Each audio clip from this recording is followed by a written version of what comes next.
Welcome back to the Justin Prince Show. I am so fired up for you to meet my guest today, Chris Widener. You know, it's so interesting. You have these stories of people that help you stay in the game. You know, you hear their message, you read their book, you listen to their audio, and it helps you stay in the game, keeps you going.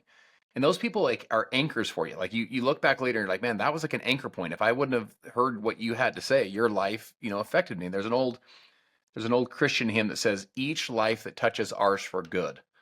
And Chris and I are meeting right now for the first time, meaning this dialogue, we've gone back and forth on social, but this dialogue is our first time. And Chris, your life has been a life that touched me for good. Like I'm a better person because of the work that you've chosen to do with your life. So I'm just like so honored that you're here with me, but I'm really excited to share you with people that haven't yet had a chance to meet you. And, I know you have a new book coming out where I'm really excited to dive into. So just thanks so much, man. This is a real honor for me to have you on. Awesome. I appreciate you having me on. You know, you were telling me the story about how we first got connected at the Jim Rohn Weekend Leadership Event in 2004. And as you were just saying what you were saying, I heard Jim's voice. You remember Jim always used to talk about when your name is in someone else's testimony. Yes. And that's just a beautiful thing. It's a great reminder of Jim and how he's impacted your life, how he impacted my life, impacted the lives of millions of people. So that's neat. I appreciate hearing that. I'm So kind of tearing up a little bit already no, I from it. love it, man. No, it's great. Jim Rohn's, his impact on my life, one of his philosophies that his dad taught him was to always do more than you're paid for as an investment in your future. Like I built my whole life on that. One of Yeah. his was life's not about what you get, it's about who you become in the process. I built my entire career on these philosophies. Yeah. And as I look back now, I'm like, they literally helped to shape or to mold, the way I looked at things. So I want to dive into this. Let's go back to this 2004. You were 38 years old. You were Yep. speaking with, we were kind of joking, like the legit OGs. Dennis Waitley, Brian Tracy, Jim, Charlie Tremendous Jones. Man, there was some. It was a powerhouse weekend. Jerry Clark was there. Remember Jerry Clark? Yeah, Jerry Clark yeah, was there. We yeah. had He we had a was whole fantastic bunch of too. the down speaker roster was great, even though they weren't as famous as the others. It was great. Yes. You shared a story about David, and you've actually written an entire book about this, but Yeah. about Michelangelo's David. So that you guys, the famous sculpture, right? Yeah. Do you mind sharing that story with us? I think it's such a beautiful story, Sure. and I felt like I remember I didn't know you at the time, right? I didn't know you when I first heard this weekend seminar, and and so for you to get on that stage as a 38-year-old young man at the time and just hang with these Call me legends, old. yeah, hang with these legends was pretty special. And part of it was that story of David. Share that with the audience real quick. Sure. Yeah. I draw parallels between the creation of the statue of David and the real David in the Bible. And what happened was Michelangelo wanted to go into art, and his dad didn't want him to go into art because back then artists were not considered, they were not considered highbrow. And in Florence, Italy, in the early 1500s, it was the birth of citizen legislatures. So everybody wanted to go become a politician. Well, he decided I wasn't going to go and do my political thing. I'm going to go, and I think he left home at 14, went to somebody who was sort of his benefactor, and he became arguably the greatest artist of all time. And he created the David. So basically the book is about following your dreams, not the dreams necessarily of your father or people who Hmm. what you're supposed to go and do.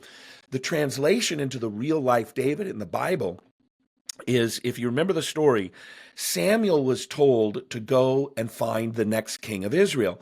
And Samuel was told to go to a guy named Jesse's house. So he shows up at Jesse's house and he says, hey, the next king of Israel is one of your sons. Why don't you bring him out here and God will tell me which one to pick, and away we go. So he lines up all these boys, and Samuel goes, well, it's not this one, it's not this one, it's not this one, it's not this one. And he looks at Jesse and goes, are these all your boys? And Jesse goes, well, I got this like young kid, he's the youngest. He was young, he was like 14 or something like that. And Samuel says, bring him here. And so anyway, he brings him there. And Samuel says, this is the king. Well, the brothers were like, what? And the dad was, I think, embarrassed. He wanted to be somebody else. And Samuel said to Jesse, remember this. Man looks on the outside. God looks on the inside. Now, back to the statue of the David. That big piece of marble, it was a huge piece of marble. It had been laying in a warehouse or a workshop in Florence, Italy, since before Michelangelo was born. But it was very thinly cut, and it had been introduced to a couple of other artists who had been given commissions on it, but nobody ever put a chisel to the marble because they thought when they did, the whole thing would break. And so they were looking at the outside of the marble.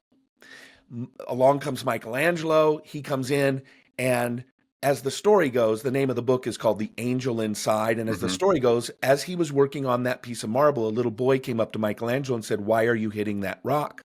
And he said, "There's an angel inside, and I'm setting it free." Every other artist looked at the outside of the marble. Michelangelo looked inside the marble and saw what would become one of the greatest statues of human history.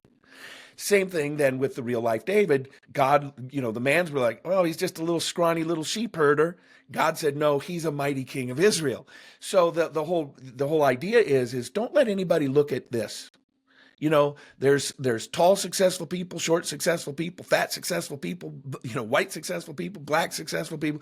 Success and life isn't dependent upon what you look like or what your history is. There's people that were born poorer than dirt who became successful. And there's people that were born super rich who failed.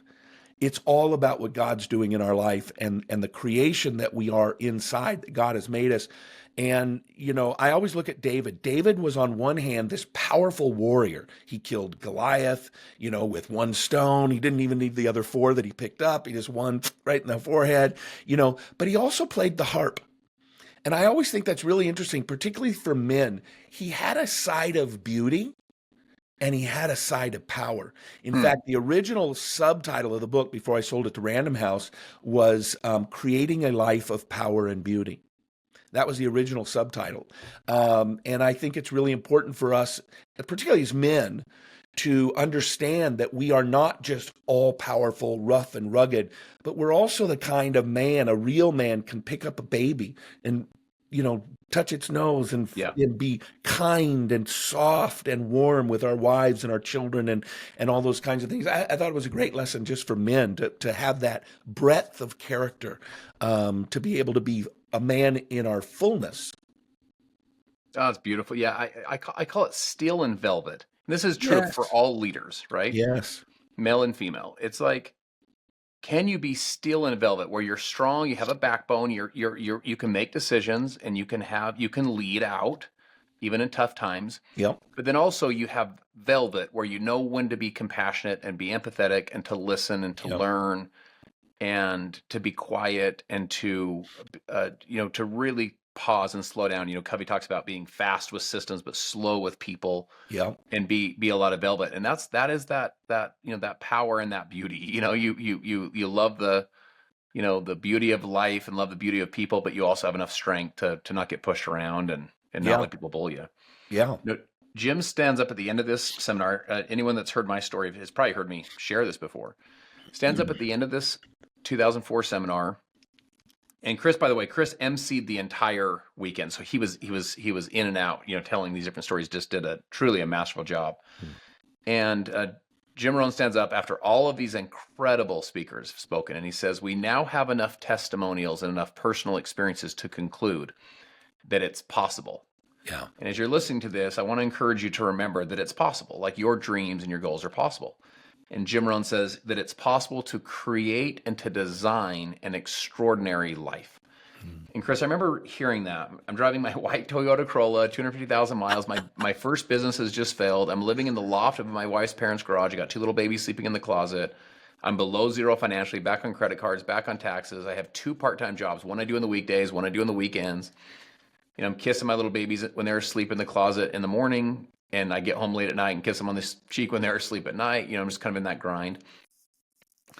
And I'm hearing you and these other speakers basically sharing from your own testimonial and your own personal experiences that your success was possible. And I remember thinking to myself, I knew it was possible for you and for Jim and for Dennis and Brian. I just didn't know if it was going to be possible for me.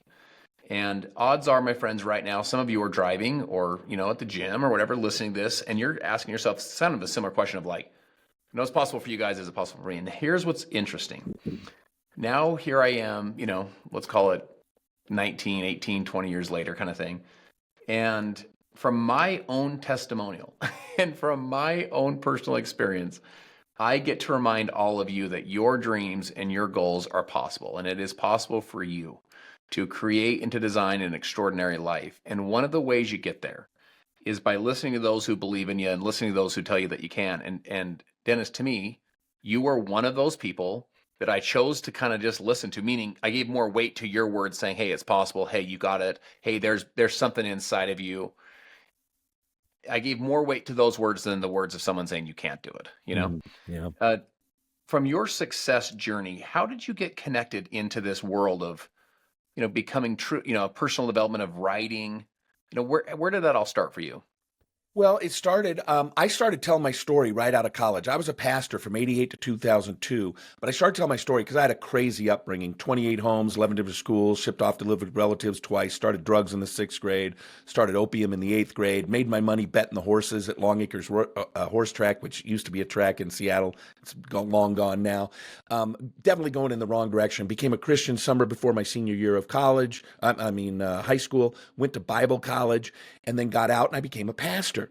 And I remember Deepak Chopra wrote a book called The Seven Spiritual Laws of Success. Hmm. And somebody gave it to me and said, "Hey, would you read this and tell me what you think?" And I said, "Sure." And one of the very first things I read was, "You are God."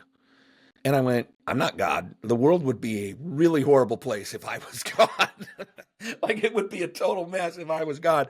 But I remembered thinking, why don't Christians teach success principles? Because the Bible's the greatest success principle book of all time. Like everything you need for life and godliness is in the Bible. And, and it's got all these stories of success and failure and God's involvement of man and da da da. So I thought, I'm going to start talking about success principles from a Christian perspective. You're not God, but God wants to help you, not the message of Deepak Chopra, which is you are God. And so I ended up sort of getting into that world. And here's a funny story. I knew John Maxwell before he left the pastorate. In fact, I took a graduate level course on leadership from him while he was still a pastor in San Hmm. Diego at Skyline Wesleyan. So in 2002, I felt like God wanted me to go and write and speak full time, at which point I resigned my church. And one of the first calls I got was from John Maxwell to ghostwrite for him. So I wrote his nationally syndicated column for a couple of years. Then Jim Rohn called and said, "Hey, would you come and write for us?" I said, "As long as my name can go on it." And we ended up writing his book, which sold over 1 million copies, 12 Pillars. And then I had built a business selling audio programs through Costco and Sam's Club. We were putting 15 CDs and DVDs together under themes: leadership, sales, success. We were selling 50 to 75,000 boxes a month Hmm. through Costco. Well, Zig Ziglar was on the cover of every one of my boxes. And so I got to know Zig by writing him big fat checks once a quarter. And then I had been doing a TV show down in Dallas, and they asked Zig to do a TV show. I didn't know it at the time, but Tom, his son, who I'm still good friends with, Tom said, "Would you be willing to co-host Zig's TV show?" And I said, "Sign me up." Right? I remember the first time I ever walked into the studio, I had never met Zig before. And I remember telling people, I still tell people, I felt like a priest who'd been called to the Vatican to serve communion with the Pope. Like I walked in and there's Zig Ziglar, and Zig was so gracious, so kind, became a great mentor to me. So in 7 years, from 2002 to 2009, I worked with John Maxwell, Zig Ziglar, and Jim Rohn. And it was just such a God thing, because when I left being a pastor, just following what God told me to do, I had no idea that this was what was in line for me for the next 7 years. And it was a great boost to my career, but it was just great to be mentored by some of those Oh my folks. gosh. A couple Yeah. months ago, I was down at an event where John was at, and we bumped into each other and had a great talk. And right after I resigned my church, June 1st, 2002, I put on an event. September 26th, 2002, I put on an event. I mortgaged my house. And I told John never knew this story. I told him a couple months ago when I was in Florida, I said, "Did you ever know the backstory to that?" And he goes, "No." And I said, "Well, my house was worth $300,000. I took out $100,000 mortgage on it, and I gave 55 of it to you." to show up and speak at my event. He goes, I never knew that. You mortgaged your house to pay my speaking fee. I said, absolutely. Mortgaged my house to pay your speaking fee. And of course, God used that to do what he did. So, Unbelievable. yeah. That is incredible. So I don't know if I shared this with you. So John did the forward for my book. Oh, he did? I didn't know Yeah. that. Yeah. And I've had, we actually published it through Maxwell Leadership. Oh, yeah, yeah. They're publishing. And so, yeah, he's made a huge impact in my Fantastic life. And guy, yeah. one thing about John that I love, and I never got time with Zig Ziglar or Jim Rohn, but one thing about John that I love is behind the scenes, John's, I would even say, better than you would hope he would be. Yeah. He really, his desire to add value to people, his desire to be Yeah. to serve people and to be a leader and to have insightful things. He's just a real special guy. He and my son Isaac have had some really, really sweet, touching moments together. Yeah.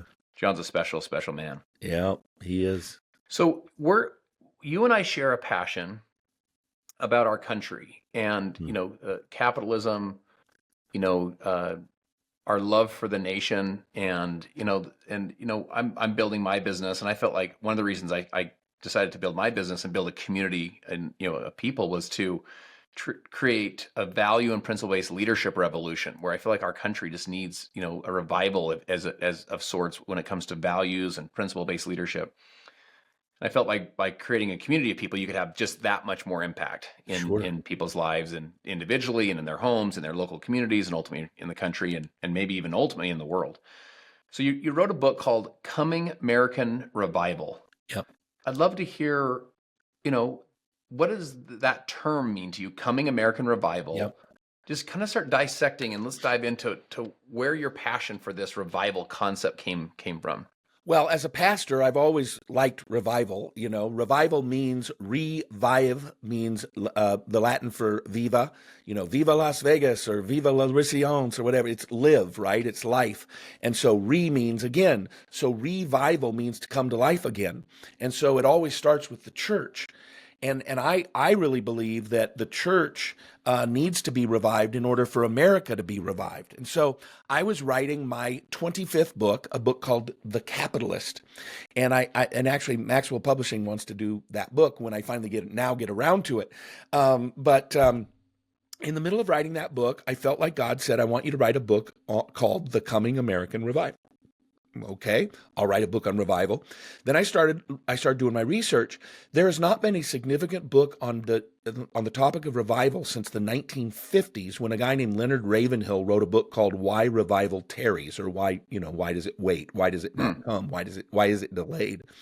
And there's not been a significant revival in America since the early 1970s, which was made popular in the movie The Jesus Revolution a year or so ago, when the Jesus People movement happened, and it ended up sort of creating the Calvary Chapel movement, the Calvary Chapel Church, and all those kinds of things. And so I wrote a book on revival, why we need revival, what revival looks like, what it would look like, what it takes to have happen a revival of Christianity in America. Because frankly, there's a lot going on in the church, but I don't think there's a lot of impact. There's a lot of busyness. There's a lot of meetings. There's a lot of whoop-de-doo, a lot of dog and pony shows. There's a lot of stuff going on.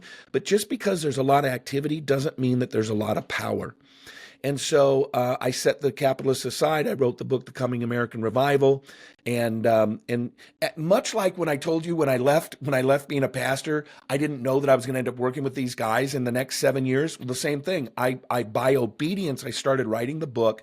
And out of the blue, I ended up being introduced to 3 different people who ended up endorsing the book. Who I didn't even know when I started writing the book. So one is Senator Tim Scott. He's the cover endorsement from South Carolina. He was being considered for vice president for Trump in the re-election. And then John Rich, the country singer. I was introduced to John. He endorsed the book. Kirk Cameron, the actor, he endorsed the book. So I ended up getting introduced to admirals and professional baseball players. And it's been really neat because I only have 2 pastors who endorsed the book. The rest is successful business people from across the all sorts of industries. And it was a sign to me and that this is really what God wanted me to do. And then I just talk to people all the time who say, even people who are very involved in politics, and I'm about as involved in politics as you can possibly get. I ran for the U.S. Senate in 2010. I put on a series of political events a couple of years ago. We had 7 events, 45,000 people in attendance at those events. Like, I'm very, very involved. But here's one thing I don't believe. I don't believe that a president is going to save our country. I Hmm. think a president can do a lot towards creating conditions that will help save a country. But really what I believe will save a country is God. And, there's a reason we say one nation under God. We don't say one nation under the Democrat Party or under the Republican Party or under, a really strong, powerful political leader.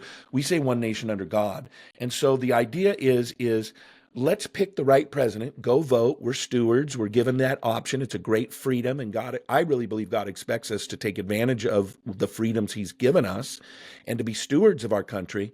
But ultimately, the real power in saving our country and making sure that it gets back to what it once was is prayer and God and revival and seeing Christian people come to life again.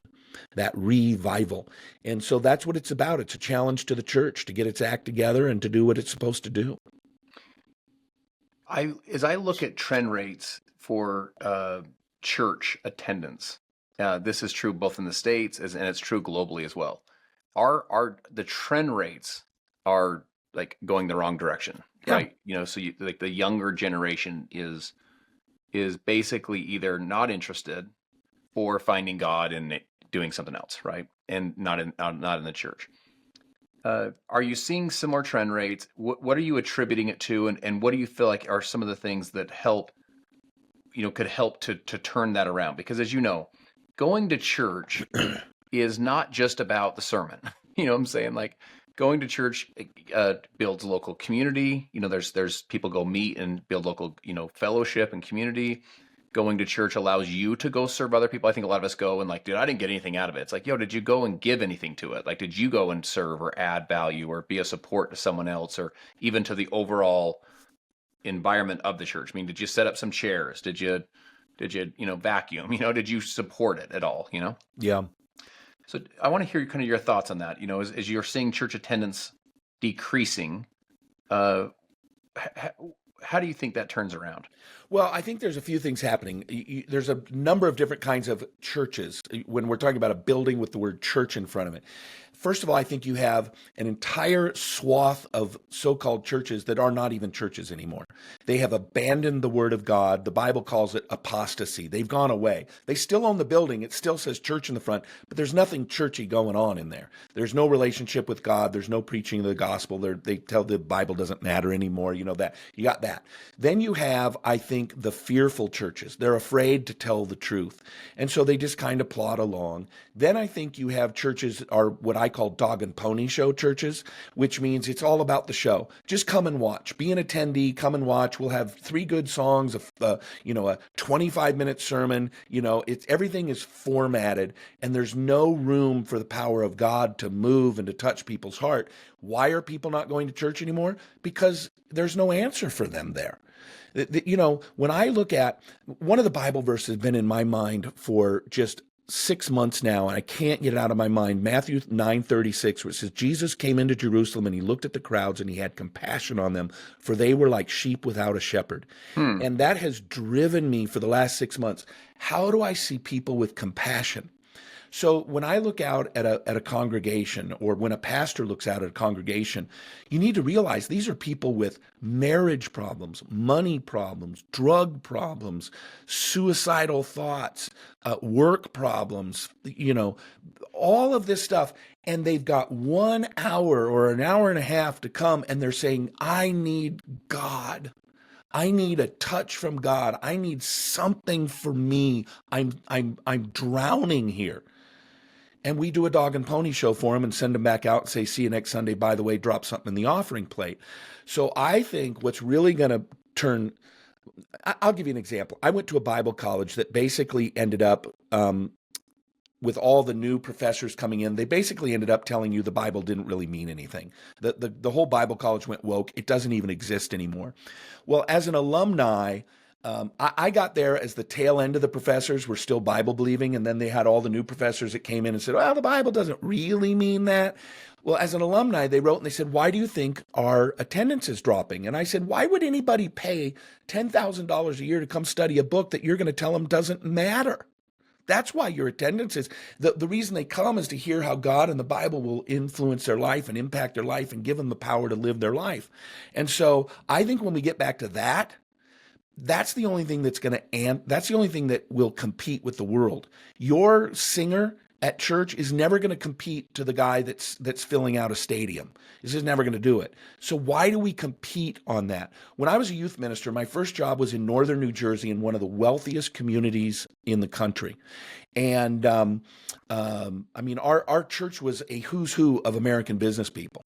And I remember God said to me, you are never going to compete with these teenagers with what they get every single weekend. They'd fly to their vacation home in the Bahamas for the weekend. They were seeing every major concert, front row, $200 tickets. And I realized I cannot compete with them with some sort of a, bobbing for apples kind of thing at youth group. So I taught the Bible to these kids. And we went from 6 kids to 200 kids in that youth group because I was competing with them. I was competing with the world in something the world can't compete with me. Yeah, yeah. Power for living. If I'd have done, hey, let's bring in a Christian singer and let's do this and let's do that, they'd have went, well, it's not as good as Billy Joel was last week in the garden, right? And so I think the church needs to get back to church business, which is helping people see how God can transform their lives. And I will say this, I will agree that people are talking about this younger generation, but I don't know if you're watching what's going on with this younger generation. I think this is going to be led by the younger generation. The Passion conferences, I don't know if you've heard about those. No. Oh, look up Passion conferences in Atlanta. They're filling out where that big basketball arena with 20,000 college kids. Lee University, just up the road from me in Cleveland, Tennessee. I'm in Chattanooga. They had a revival about a year and a half ago. Tucker Carlson covered it on his show like 2 or 3 times. And these kids went in for chapel one day, didn't leave for 2 weeks. Like revival hit. And then I just was seeing videos yesterday of an event that took place at Texas A&M University last weekend where like 20,000 kids came together. Colleges are, because if you think about it, these are the kids that are being told your life doesn't have any meaning, you're being oppressed, you're a victim. Well, who wants to live their life as an oppressed victim? Yeah. And now they're hearing this message. God loves you. God has a plan for your life. God wants to save you. God has a mission for you. You were created with a purpose. While you were still in your mother's womb, he knit you together. He knew your name. He knew your days of your life. And all of a sudden, bam, there's purpose for these kids. And I think we're going to see an amazing revival amongst college students. Yeah, so that purpose, another way to think about that, or another way I process it is identity, right? It's like when you realize that in this case, you're a child of God, that your life has value and purpose and meaning. You're not an accident. You were born to do something significant with your life. You were born to be a winner. You walk with a different pep in your step with that level of identity than, to your point, I'm a victim and I'm oppressed and I'm being taken advantage of. And you hit the nail on the head when you said our identity, and then you immediately attached it to child of God. Yes. Child of God. That's our identity. How would life be different for us if we walked around? Look, if I was the son of a king, I'd walk around like I was a prince. Well, we're sons and daughters of the King of Kings. Yeah. We're heirs of God and co-heirs with Christ, right? And so what would happen if we began to see it that way? I preached in a church this last Sunday, little church here in the greater Chattanooga area. And one of the Bible passages I talked about was how great is the love. This is 1 John chapter 3, verse 1, I think. How great is the love the Father has lavished on us that we would be called children of God. And I love that word. I've actually thought about writing a book. It's in my prayer part up here. Someday I want to write a book called Lavished, because, and I walked around to the congregation like I had a little spoon and I said, God doesn't say, here's a little bit of love for you. Here's a little bit of love for you. Oh, here's a little bit of love for you. No, God lavishes us. Like we've all been to a wedding where you show up and it's like more of a poor family and you've got like burgers and pork sandwiches and things like that. And like it's kind of very constrained. And there's nothing wrong with that. If that's your income, nothing wrong with that. But we've also been to that wedding where it was like, holy cow, look at this setup, right? Look at all this food. Like this is a spread. Translate that to God's love. God lavishes. It's here's my love and here's some more. And you've got enough? No, here's even more. That's what a relationship with God is like when you're a child. When you're a child of God, we are lavished upon. The other illustration I used, I said, when you get invited to a friend's child's 12th birthday party, what do you buy them? You buy them a $30, $40, $50 gift. Yeah. When it's your kid's birthday party, you buy that kid a lot of gifts, right? Because it's your child. You lavish upon him. And so that's what we need to get back to is just this relationship with God that is a father-son, father-daughter relationship. And what comes out of that, one of my favorite passages is from the book of Hebrews where it says, because God knows what life is like for us and he's been tempted in every way, it says, therefore, you can come boldly before the throne of grace. And I always, whenever I talk about that or think about that verse, I think about a giant chamber. Like, I don't know if you saw Game of Thrones, but Yeah. remember the throne room in Game of Thrones? There was that big throne up in the front. And most people, if you were going to visit the king, you would come Yeah, like of this. course. You would come like Subservient. this. Yeah, of course. King, would you please consider my. But the son of the king comes walking in with his head held high. And he comes boldly before the throne of grace. Dad. And he asks his dad for it. That's the relationship we have when we're children of God. We can come boldly with our head held high, asking because we have that relationship with God. And I just think a lot of people don't understand who we are. I love that you brought up that word identity because that is what it really all comes down to. Yes. Let me hit you with this. So I had a partner of mine that shared this with me. I want to tie it to this idea of like of God's love for us, but then also like of our motivation. Because one of the things I think about with, why do you do what you do, right? So he called it the ladder of motivation. I'll kind of walk you through this very quickly. Yeah. But he says the lowest level would be like fear. Like for example, I'm gonna start a business. Or I'm gonna work hard at my job because of my fear of not paying the bills, right? Yeah. 2 would be for money. I'm gonna do what I do so I can make some money. 3 would be for revenge. Revenge would be you did me wrong. It's an ex-wife, ex-husband. It's a former business partner that did you wrong. The next would be like a competitive ego. I'm competitive and I'm driven. Next would be like I like to learn new skills. I'm doing what I do because I'm learning new skills. I'm getting better at it. Next would be personal development. I'm growing as a person. That's why I wake up early, stay up late. Next would be self-mastery. Like I'm really like polishing this thing and getting great at it. Next would be gratitude. I do it because I've been so blessed. I'm grateful. So I go back and I do it to serve others. Next would be like making a difference. I do it to make a difference in people's lives. The highest form though is I do it because of love. Mm. And if you do something because of love, even when you have tons of money or success, you still do it. Why? Because you love people and you Yeah. love to serve and you love to Yeah. add value. In other words, now that you have the money, you don't just sit on your couch and chill out or go on a yacht forever.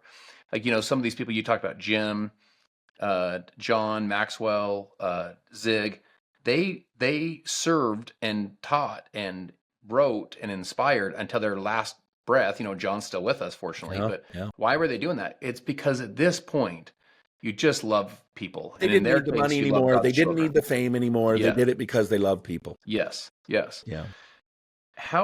How do you tie that to this idea? Like, as we talk about this next generation, and again, all of us too, you talk about God's love for us, but one of the things I think we can do, there's those famous Bible verse that says, Jesus says, greater love has no man than this, than a man would lay down his life for his friend. I used to think of that as like, Chris, you're in the street and the car's coming speeding and I would push Right. you out of the way Right. and dive and I'll take the hit. Or there's a speeding bullet coming and I'll push you out of the way and I'll take the bullet because I'll lay down my life for you. I think laying down your life doesn't have to be that dramatic. It's like, it's the life I could have lived, I'm laying down to go serve and add value to people, Yeah. right?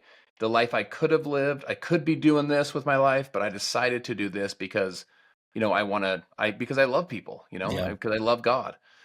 How does that ladder of motivation hit you? How do you process Well, that? I think it's absolutely true. And I think that love is the driving force of why we should be living our Christian life. I heard an amazing story the other day. You know Penn and Teller, the magicians, Mhm. right? And I think Penn is the tall one who talks, and Teller's the one who doesn't, which is Yes. kind of funny because he's not telling anybody anything.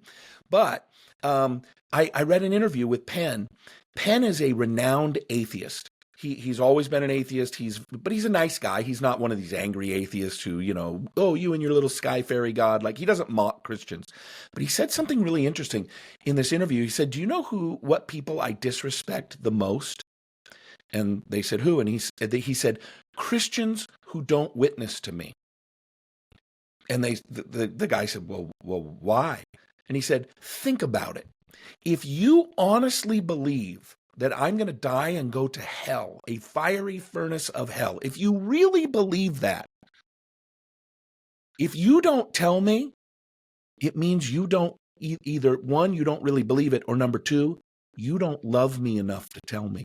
And I thought, what an insight from somebody.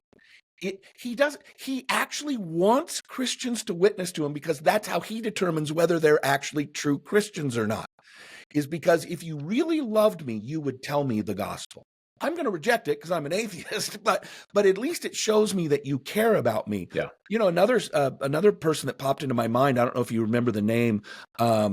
Charles Colson, but Charles Colson his nickname was the Hatchet Man. He was one of the few people that went to prison over the Watergate scandal. Mm. A very, very, very, very well-known political guy, and he was called the Hatchet Man. He actually said, "I would crawl over my own grandmother to get Richard Nixon elected." That was a famous quote of his. He was very, very.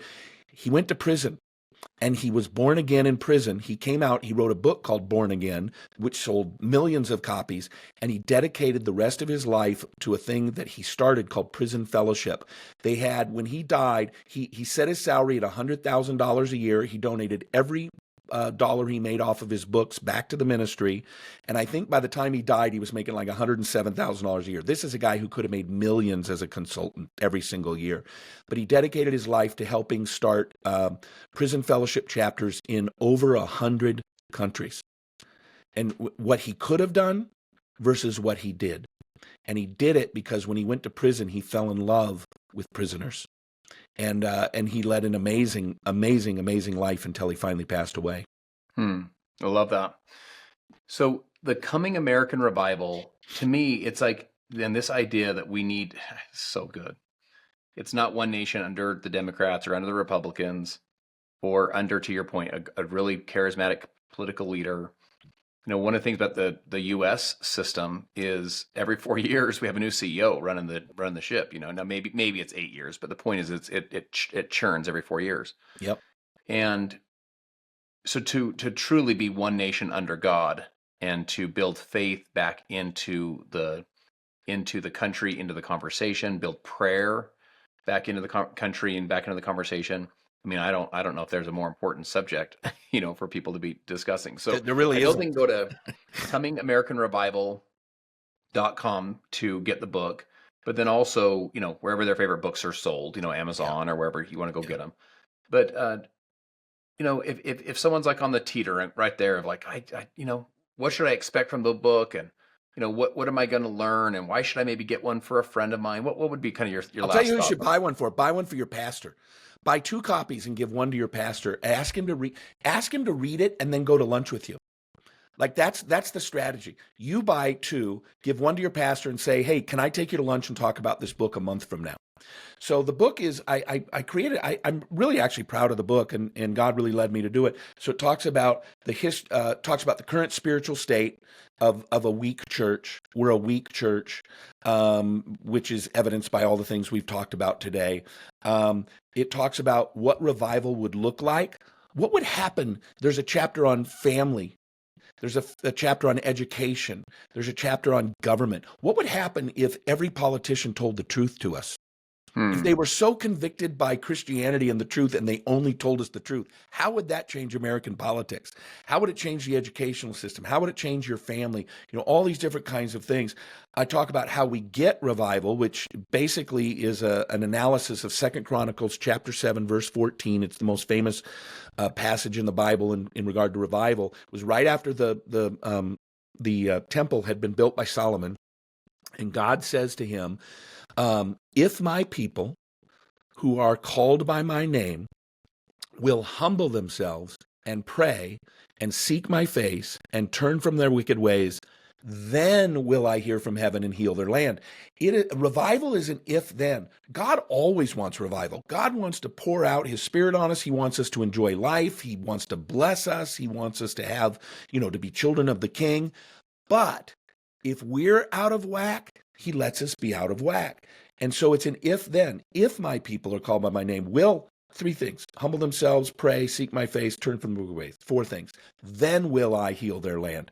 In Revelation, there's a similar sort of if-then, and it's Jesus talking to the church, the end times church, and he says, behold, I stand at the door and knock. Mm-hmm. If anyone would open the door, then I will come in and eat with him and he with me. See that if then to the Israelites in the Old Testament, if then to the Christians in the New Testament, it's conditional.